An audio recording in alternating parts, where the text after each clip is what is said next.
warahmatullahi wabarakatuh. Perkenalkan, nama saya Naura Akila dengan NIM 250710101091.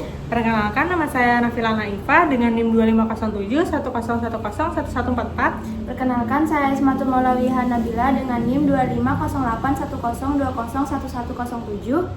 Jadi di video kali ini kami akan mewawancarai tokoh nasional. Baik, bisa disebutkan untuk identitas, nama, jabatan, dan tempat tinggalnya? Nama saya Ninyoman Putu Martini. Saya kalau di daerah sini biasa dipanggil Bu Martini. Ya, kegiatan sehari-hari saat ini saya dosen. Saya dosen mulai tahun 1990. Beberapa waktu yang lalu, tepatnya 2014 sampai 2019, saya pernah menjabat sebagai pimpinan DPRD Kabupaten Jember. Lalu apa yang Ibu ketahui tentang integrasi nasional sendiri? Integrasi nasional itu sebenarnya suatu proses ya, menyatukan berbagai kelompok sosial yang beda latar belakang, beda ekonomi, beda etnis, budaya, dan beda daerah dalam satu negara agar menjadi satu kesatuan yang utuh, harmonis dan stabil. Di mana tujuan daripada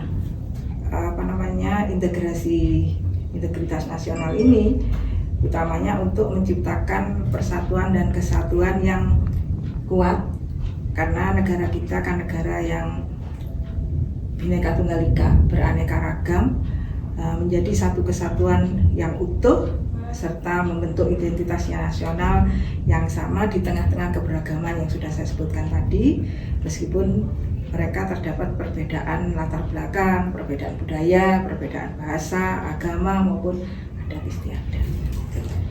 Lalu bagaimana pandangan Ibu tentang pentingnya integrasi nasional bagi bangsa Indonesia sendiri? Pentingnya integrasi nasional bagi suatu bangsa itu sangat penting ya, dikatakan sangat penting bagi negara bangsa Indonesia itu karena menjadi dasar terciptanya persatuan dan kesatuan ya, karena negara kita ini negara yang beraneka ragam tadi, maka itu menjadi bagaimana proses itu bisa menjadi terciptanya menjadi persatuan dan kesatuan yang utuh di tengah keberagaman yang sudah saya sampaikan tadi, sehingga bangsa ini tidak mudah terpecah belah oleh perbedaan dan oleh konflik kepentingan. Baik, selanjutnya pertanyaannya, menurut Ibu sendiri, apa tantangan terbesar dalam menjaga integrasi nasional dalam masyarakat saat ini? Tantangan terbesar dalam menjaga integrasi nasional saat ini adalah meningkatnya polarisasi di masyarakat akibat perbedaan pandangan dari sisi politik, agama, dan sosial yang sering diperkeruh oleh media sosial yang tidak bertanggung jawab, serta informasi-informasi yang kurang akurat atau anak-anak zaman sekarang itu istilahkan informasi yang hoax. Ini sangat penting menjaga integrasi nasional itu. Banyak orang biasanya yang karena tingkat pendidikan, karena minimnya pendidikannya yang rendah, kurangnya rasa toleransi antar kelompok masyarakat, atau pengaruh budaya luar yang tidak disaring dengan baik, dengan bijak, sehingga ini mudah terprovokasi oleh isu-isu sensitif yang tanpa melakukan klarifikasi atau dialog terlebih dahulu. Ini kadang mudah terprovokasi, sehingga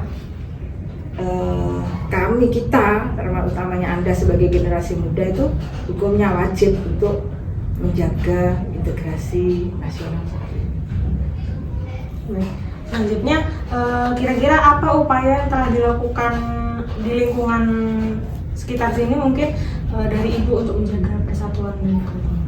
Ya, di lingkungan masyarakat kini, sini istilahnya masyarakat penangan ya. Beberapa upaya yang konkret atau nyata dalam rangka menjaga persatuan dan kesatuan ini untuk mendukung integrasi nasional, yaitu misalkan mengadakan kegiatan gotong royong secara rutin, karena gotong royong itu kan merupakan perasan dari Pancasila. Pancasila diperas menjadi 3 sila, menjadi Trisila, Ekasila, yaitu gotong royong. Yang ini merupakan nafas dari seluruh bangsa Indonesia. Gotong royong dalam hal apa? Membersihkan lingkungan. Nah, ini juga dalam rangka untuk bagaimana komunikasi itu menjadi harmonis, interaksi sosialnya juga menjadi harmonis, dalam rangka untuk perbaikan fasum di lingkungan sekitar, fasum di memperkuat rasa kebersamaan itulah salah satunya. Yang kedua mungkin juga melaksanakan peringatan hari-hari besar seperti beberapa, dan setiap tahun kalau di kampung sini mesti ada peringatan 17 Agustus yang notabene anggaran dananya itu digotong secara bersama-sama oleh seluruh warga sesuai dengan kemampuan masing-masing, tidak memaksakan kalau tidak mampu, tetapi kalau mampu ya bagaimana mereka yang dikoordinir oleh panitia, yaitu panitianya biasanya generasi muda, tokoh-tokoh masyarakat dan sesepuhnya itu hanya di belakang layar, untuk bagaimana mereka belajar berorganisasi, belajar bertanggung jawab agar keberagaman dan keanekaragaman sisi sosial, ekonomi, latar belakang, budaya dan agama tadi tidak diperdebatkan, tetapi menjadi kekayaan tersendiri bagi satu bangsa Indonesia. Gitu. Jadi pertanyaan selanjutnya, bagaimana menurut Ibu peran generasi muda dalam memperkuat integrasi nasional? Mempunyai peran yang sangat penting ya dalam memperkuat integrasi nasional, dikarenakan mereka, anda ini kan generasi penerus bangsa. Estafet kepemimpinan semua yang sekarang menjadi pimpinan, menjadi pejabat itu kepada Anda semua. Sehingga saya katakan ini menjadi sangat penting. Karena apa? Penerus bangsa itu merupakan agen perubahan. Beberapa peran yang terdapat yang dapat dilakukan oleh generasi muda, misalkan menanamkan rasa cinta tanah air. Karena kondisi sekarang diakui dengan dampak negatif daripada dunia dalam genggaman itu ya, handphone itu kan dampak negatifnya rasa peduli antara satu dengan yang lain kurang, kepekaan sosialnya kurang, sehingga perlu ditanamkan rasa cinta tanah air. Yang kedua, menjaga sikap toleransi dan menghargai perbedaan. Perbedaan jangan diperdebatkan, tetapi perbedaan itu merupakan suatu kekayaan yang bisa kita jual sebenarnya ke negara lain, bahwa keanekaragaman di Indonesia ini keanekaragaman yang indah, damai. Nah, kita kan ada istilah berbeda-beda tetapi tetap satu jua. Dari Sabang sampai Merauke tidak ada yang sama. Dari Maumere sampai Rote pun juga tidak ada yang sama. Yang ketiga, menggunakan media sosial yang bijak dengan menyebarkan konten-konten yang positif, yang tidak provokatif, ya, mencegah penyebaran yang tidak bertanggung jawab, penyebaran informasi yang kurang bertanggung jawab, apalagi penyebaran informasi yang akan memecah belah bangsa dan negara ini. Dan juga tidak mudah terprovokasi oleh isu-isu yang kebenarannya kurang bisa dipertanggungjawabkan. Kadang kan sumbernya tidak ada. Ya, kalau misalkan SCTV berarti yang bertanggung jawab ya siapa penanggung jawab SCTV, kalau RCTI gitu. Tapi kalau konten-konten saat ini kan siapapun sekarang bisa membuat konten asalkan punya handphone, punya nomor telepon, punya kuota atau wifi, ya selesai sudah. Begitu mereka menyebarkan info dan kita kelihatan gejolaknya seperti itu, dimatikan, hilang sudah. Ini ya generasi muda harus waspada dan aktif dalam kegiatan sosial kemasyarakatan, karena dampak negatif tadi itu sehingga tingkat kepekaan sosialnya kurang. Ini harus dimulai ditumbuh kembangkan, misalkan dengan adanya Karang Taruna atau organisasi pemuda lainnya, organisasi yang sifatnya ad hoc atau insidentil, misalkan ada korban banjir, korban bencana alam. Nah, itu harus mulai ditumbuh kembangkan. Yang ketiga, yang terakhir, meningkatkan kualitas diri melalui pendidikan dan keterampilan agar bisa berkontribusi terhadap bangsa. Harapan saya, Anda sekolah tidak hanya sampai di sini, tidak hanya sampai S1, lanjutkan S2, S3, lihat dosen-dosen Anda sebagai motivasi Anda, mereka sudah jadikan motivator.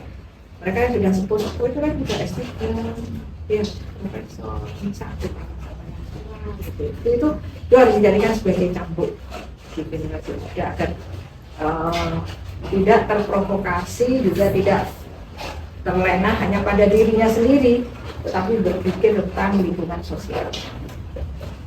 Yang selanjutnya yang terakhir, apa pesan Ibu untuk masyarakat agar terus menjaga integrasi nasional? Terus menerus menjaga rasa persatuan dan kesatuan, ya. Walaupun tadi sudah katakan isinya aja latar belakangnya masih berbeda. Kan saya dengan sebelah rumah, dengan depan rumah, kalau berbeda. Sukunya juga berbeda. Di kami ada suku Madura, suku Jawa, suku Bali, ini satu kami, ya. Artinya bahwa walaupun berbeda-beda latar belakang, ya, berbeda suku, agama, budaya maupun pandangan, perbedaan itu kalaupun terjadi perbedaan antara satu dengan yang lain bukan diperdebatkan tetapi dimusyawarahkan dengan baik. Dan karena kita bangsa diciptakan oleh Allah yang berbeda-beda, bangsa Indonesia itu patut disyukuri dalam segala hal. Karena perbedaan itu harus disikapi dengan arif agar perbedaan menjadi anugerah dan kekayaan tersendiri bagi itu. Baik, sekian wawancara dari kami. Wassalamualaikum warahmatullahi wabarakatuh.